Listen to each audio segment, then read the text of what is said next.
You cut out sugar for 3 days and suddenly you have a headache, you're snapping at people over nothing, and by 3 p.m. you're standing in front of the pantry shaking, ready to eat anything sweet in sight. Sound familiar? Maybe it's the crash after lunch that makes you desperate for something sugary, or the way skipping your usual afternoon snack turns you into a completely different person within the hour. Here's the strange part. Sugar isn't a drug. There's no chemical dependency, no substance your body is physically addicted to. So why does quitting it feel exactly like withdrawal? The answer involves two systems in your body that sugar has quietly been training for years: your brain's reward circuit and your blood sugar regulation. And once you understand what's actually happening, what happens when you stop eating sugar stops feeling like a mystery and starts making complete sense. If sugar were truly harmless, walking away from it should feel like nothing at all. No crash, no fog, no fight with your own mood. Instead, your body reacts like something important just got taken away. That gap between what you expect, just a food, and what you actually feel, is the real clue here. Your body has been quietly adjusting its baseline around something for a while. The question is what exactly it's been adjusting, and why removing it triggers a response that feels so physical. Let's start with what happens in the seconds after you eat something sweet. A bite of cake, a spoonful of ice cream, a soda on a hot day. Your brain's reward circuit, the same network that lights up when you get good news or win at something, releases a burst of dopamine. This isn't just about taste.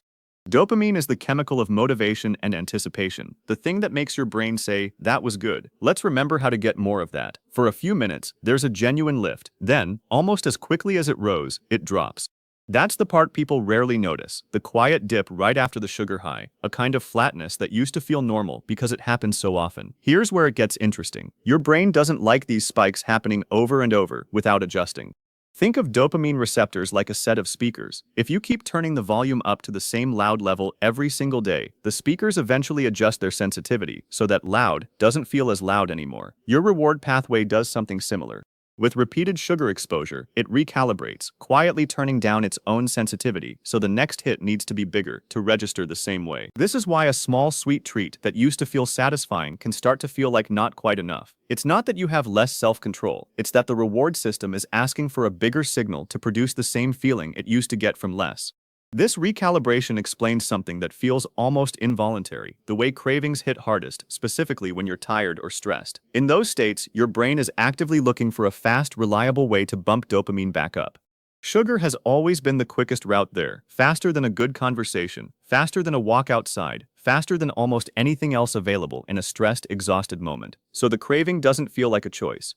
It feels like a pull because in a very real sense, your brain has learned that sugar is a fast, dependable dopamine source, and it's asking for that source right when you're least equipped to say no.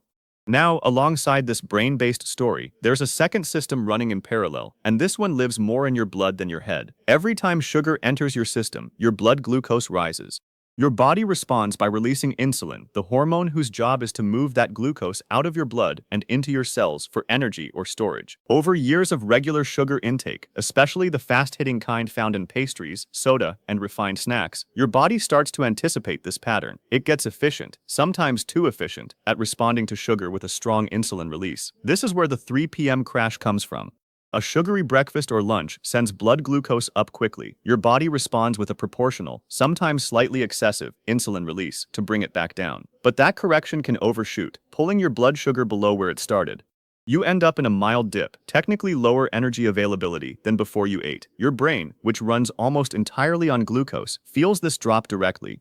The result is that heavy, foggy, can't concentrate feeling in the mid-afternoon, not because you're lazy or unmotivated, but because your fuel supply just took a real measurable dip.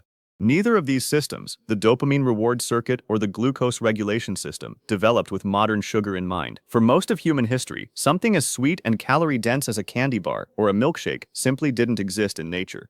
Sweetness was rare, a signal that ripe fruit or a good energy source had been found, worth remembering and seeking out. Your reward circuit and glucose system evolved to respond strongly to that rare event because it used to matter for survival. Today, that same intense response gets triggered constantly, multiple times a day, by foods engineered to hit that exact sweetness signal. The systems aren't broken. They're just responding to a world that looks nothing like the one they were built for. One quiet sign of how far this baseline has drifted shows up after a few sugar-free days, when taste buds seem to wake up again, and foods that used to seem plain suddenly taste noticeably sweet.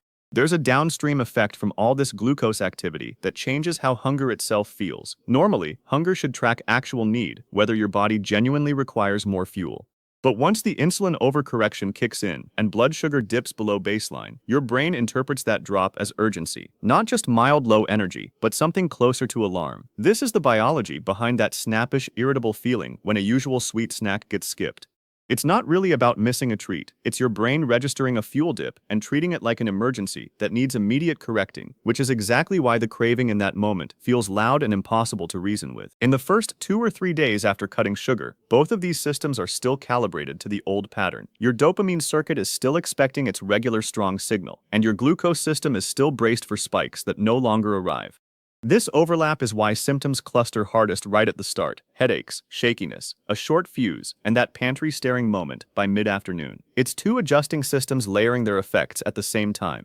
Given enough consistency, both systems begin shifting their baseline back down, dopamine sensitivity slowly recovering, glucose responses becoming steadier and less dramatic, which is part of why the sharpest symptoms tend to soften rather than last indefinitely. So if both of these systems adjust themselves based on repeated exposure, that also means they can adjust back. There's no special trick required to reverse it. No supplement, no extreme protocol. The off switch is almost boringly simple.